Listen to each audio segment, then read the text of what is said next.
I keep my goals to myself, cause whenever I share it with folks, they get a look upon their face and their memory floats to a time where their goals and the stars ain't... What's good? It's your boy Jay, that's me. We're going to get into NXT from February the 10th, 2026. I am very disappointed in Shawn Michaels. Shawn Michaels should be ashamed of himself. The fact that he didn't pull the trigger on Zaria and Sol Ruca was pathetic. It really was. And this show was a very filler type of show. It just was not a good episode of NXT this week. It just was not good. It wasn't. Now, they did a couple of okay things on this show, but through it all, this just felt like a massive filler show. It truly did. So we're going to go ahead and get into the show. We kick things off with Joe Hendry. He gets a really good reaction. He says he's the new NXT champion after winning the 7-man ladder match last week. He thanks the fans for believing in him. And he admits to doubting himself a little bit in his last in the ladder match last week, given the fact that he's never competed in a ladder match. He says Ricky Saints was about to become NXT champion once again, but he heard the fans chanting. They believed in him, and that helped him find it in himself to take out Ricky Saints. And he realized the moment that there was never any reason to doubt himself, but he says he's been climbing the ladder for years. Olympic Wrestling Championships and having his theme song at the climb at the top of the charts, facing Randy Orton at WrestleMania 41. He also mentioned his time being TNA World Heavyweight Champion. Joe Hendry says that he's just getting started and he'll take NXT to new heights. And he says, "We believe" isn't just a catchphrase. So the Vanity Project, they show up for whatever reason. Jackson Drake says that what Joe Hendry said was incredible. He said that Joe Hendry should be a motivational speaker and start a podcast. Then he says that Joe Hendry's mid at best, which is not really that true. Joe Hendry is not mid. Joe Hendry's he's a really good guy. You could actually make him the face of a promotion, right? Joe Hendry said, my bad. Jackson Drake says that Joe Hendry goes viral for popping out of places while he goes viral for looking good in his in-ring moments. And then he revealed what we already knew. It was the Vanity Project that took out Joe Hendry a couple weeks ago because of how Joe Hendry disrespected the Vanity Project. And then after that, a brawl ensues with the Vanity Project and Joe Hendry, with the heels beating down Joe Hendry, standing tall. This is fine, but again, we didn't really need this, really. Brad Baylor, my bad. Jackson Drake is too new to be getting an NXT title shot. This didn't need to happen on this show. I don't know why it needed to happen on the show, but for whatever reason it did, whatever. Moving on, this leads us into the first match of the night, which pissed me off because it was a double countout. That was Jada Parker versus Mariah May, right? And the match was getting really good. And basically, they were fighting on the outside. And the referee counts to 10. The crowd audibly boos, which makes sense because that pisses me the fuck off whenever we get count-out finishes. If you didn't want to do the match with Jada and Mariah, save it for a later date. But you built this match up for weeks. We should have gotten a decisive winner here, right? And I don't know why Shawn Michaels did that. I have no idea why. So, post-match, Jada Parker beat up Mariah May. And then she tried to attempt to do a hypnotic, but she ended up taking out one of the officials, which was great. That was awesome there.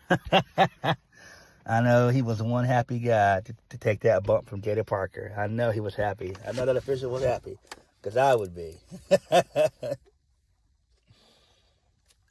But again, I don't like the fact that we didn't get a decisive winner here.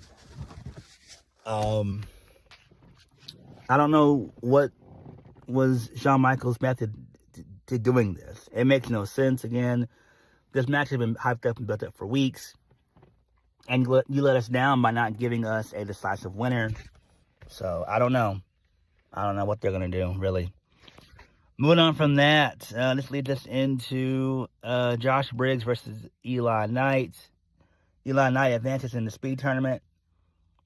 Whatever. I mean, that's cool. I don't give a damn about Josh Briggs. It's time for them to go ahead and move on from Josh Briggs. He's a failed NXT guy. He's been there for what? About basically 5 years. So basically since 2021. I do think come April after Mania, Josh Briggs is probably going to end up getting released. I don't see anything else they can do with Josh Briggs. They've done all they can do with him. It's just time to move on from him. I don't even want to see him in Evolve. It's just, he needs to be gone from WWE. You know, maybe send him to like NWA or MLW or something like that, or GCW or whatever. But it's just time for Josh Briggs to kind of be moved from WWE headquarters. I mean, you know, be removed from NXT. I'm just being real. He doesn't have it. He's just big and tall for no reason. He's another version of Dijak. It's just best for them to go ahead and send him to, release him, obviously, and send him to the Indies or whatever. I do like Eli Knight, you know. So, Ilya LaFleur shows up, and the two of them, they shake hands, and then both of them get beat up by Jasper Troy. Okay, whatever. I don't know why they're still pushing Jasper Troy, but whatever. Who gives a damn? Jasper Troy, in my opinion, should be somebody's heavy. He really should. I don't know why they're trying to make him this singles guy. He's not the guy in that. He's not. He needs to just be somebody's heavy. And I think that's the best way you use him for a while. He doesn't even need to have singles championship gold. And I get it. You know, he's one of Booker T's LFG guys. But that doesn't mean anything. Who cares? Like, usually most LFG guys usually wash out after a while anyway. So that doesn't matter. Moving on. So, Robert Stone is in the medical office with Lola Vice. So, Mr. Stone congratulates Lola Vice for becoming the new AAA Mixed Tag Team Champions, one half of them. That's cool. Shout out to her. So then officials pull Robert Stone away. Then Kalani Jordan shows up. She beats the crap out of Lola Vice. She smashes her hand in the drawer, medical drawer. So that was pretty cool there. That's fine. So then we move on from that. Robert Stone and the doctors, they see a bunch of NXT roster guys laid out. So Keanu Carver just went apeshit, destroyed everybody from Shawn Legacy and Andre Chase, which is cool. And I think Tavion Heights was in there as well, so that's fine. That's cool. I like what they're doing with Keanu Carver. How he's no nonsense, and I love that. He's a total badass. So that's fine there. Moving on from that, let's lead us into Darkstate. Oh boy. So Young Lennox puts Joe Hendry and Jack Drake on notice, telling them that he doesn't care who wins the NXT Championship, because by the end of the night, because he's coming for them. So Cutler James addresses Tony D'Angelo and says that Darkstate's stronger than ever, while Tony D'Angelo is lonelier than ever. He says that Darkstate took over NXT by taking out Tony D'Angelo. So Saquon, Sugars, and Osiris Griffin, they address the calling. So basically, the tag team division, they come out. Nico Vance and Sean Spears that work for sack of shit. They say some words, whatever. They yapper. Then OTM shows up. They do the same thing. Hank and Tank show up. Then there's a massive brawl that breaks out. Then Tony D'Angelo shows up and beats up some of the Darkstate guys. So he starts to, get some of his revenge. That's fine there, but I don't give a damn about the NXT tag team division.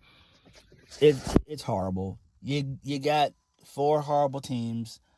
I don't give a shit about Darkstate. I don't give a damn about Hank and Tank. They're okay at times. I don't care about Nico Vance and, the Culling. I don't give a fuck about them. And I don't give a damn about OTM. I don't. They've been there for, 3 years, and they've done nothing, right? They've had multiple stop-and-start pushes, and all of a sudden, for whatever reason, the fans, for whatever reason, now are behind them. I have no idea why either. It makes no sense. The NXT tag team division is utter ass. It's utter ass. All cheeks. It's just ridiculous. I don't get it. Whatever. Moving on from that, this leads us into Joe Hendry defeating Jackson Drake to retain the NXT Championship. The Vanity Project, they got involved earlier on in the match. They were ejected by the official.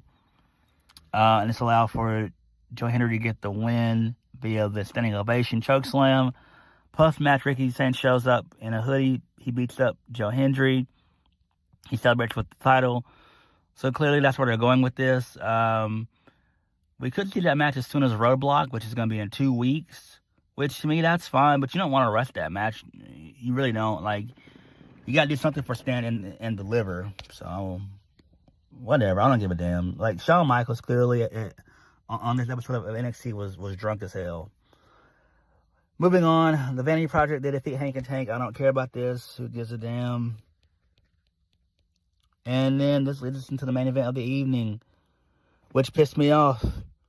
So Ruca wins. So she's going to get the NXT Women's Championship match at Roadblock.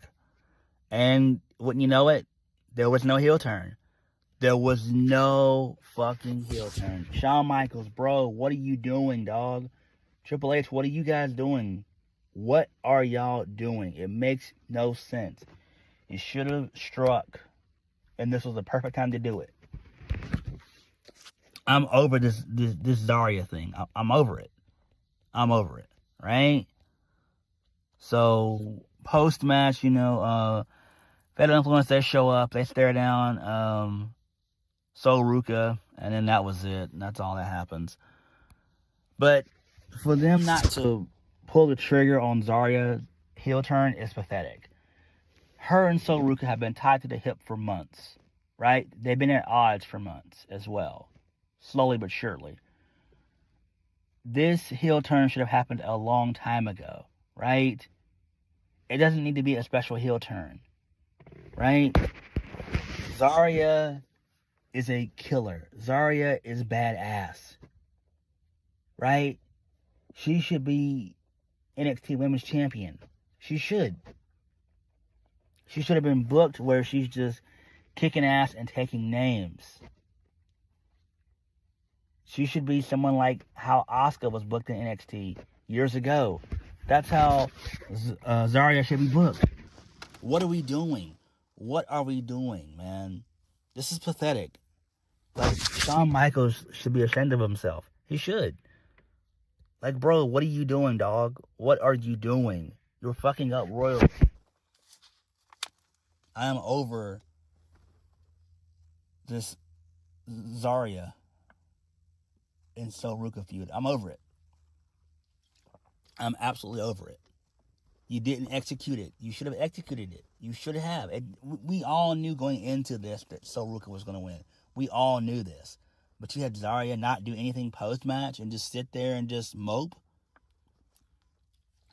When all she had to do was just beat the crap out of Ruca. I'm over it, man. I'm over this shit. But I think what they're going to end up doing is probably wait for Roadblock in Atlanta in 2 weeks. And that's when they'll probably turn Zaria heel. But that time, it's too late. It's too late. This thing's been going on for months. We should have gotten the payoff months ago. It's way too late for that now. It's way too late. This was the perfect time to do it. And now we have to wait another 2 weeks for this thing to execute. And even then, we don't know if that's going to be executed or not. We don't know. Just like we don't know if Kalani Jordan and Lola Vice, if that's going to have a decisive winner. We don't know. Why? Because Jada Parker and Mariah May, they didn't have a winner. That didn't have a definitive winner, a decisive winner. Didn't happen. Again, I don't know what's on Shawn Michaels' mind. I don't know what he's doing. I don't know if he's smoking too much weed or drinking or what have you. Or if Triple H has him tied up and Triple H is booking the show. But this was not a good episode of NXT. It was not. It was very, very, very filler. Shawn Michaels made multiple booking mistakes, multiple booking malpractices. And it's just not good, man. It's not. It's really not. I don't care about the NXT Tag Team division at all. It's utter trash. Joe Hendry and Ricky Saints, that's fine, but you don't want to build that too quickly. You got to say something for Stand and Deliver, which is in a couple of months. So I don't know. It seems like NXT is in a massive rebuilding stage. Like, NXT doesn't really have an identity right now. They don't know what they want to do, basically. And that's not good. That's not good at all. But what did you guys think of NXT? Let me know. Like, comment, subscribe. Peace.